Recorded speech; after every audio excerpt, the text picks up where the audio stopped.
Hello.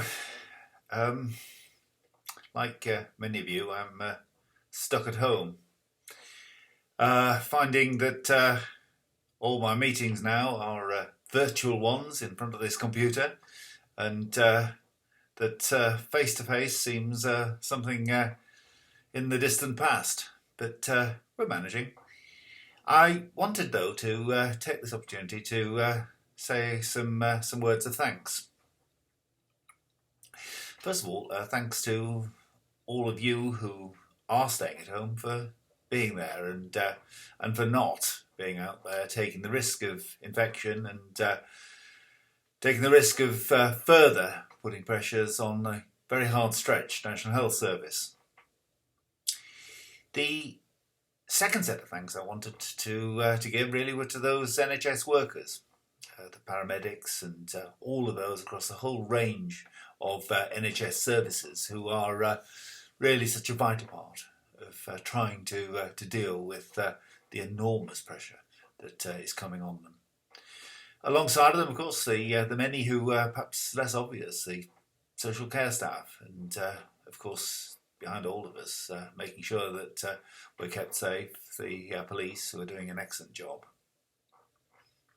Now, the third group that I wanted to thank actually were some of those who can't stay at home.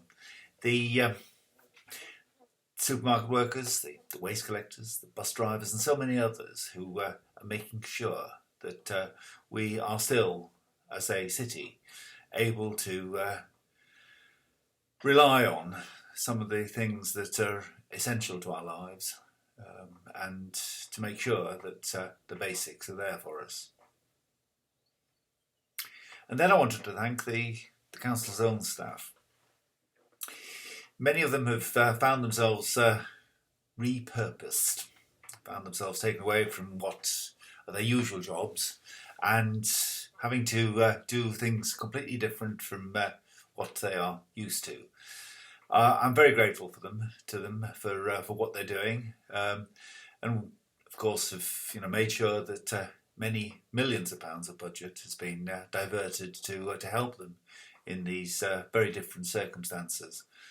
I would just say, and I know sometimes people inevitably are a bit frustrated with the council and its workforce, but please be patient with the council staff.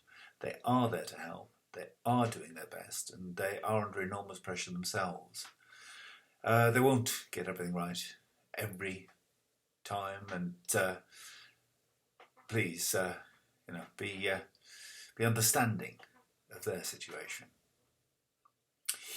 The final, and in some ways the most significant group that I wanted to say thank you to were the people of Leicester who have volunteered to help out at these difficult times.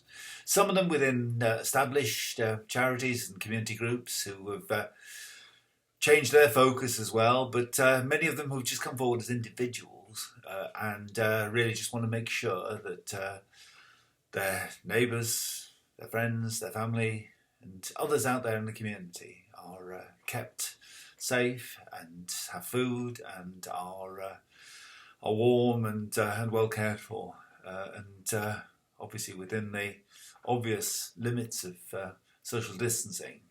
So many Leicester people are really stepping up and doing their best to help by volunteering that it is enormously impressive. So those are the thank yous for today. Thank you to you all. I would just again re-emphasise the obvious message. Stay safe, stay strong, and if you can, like me, stay home. Thank you very much.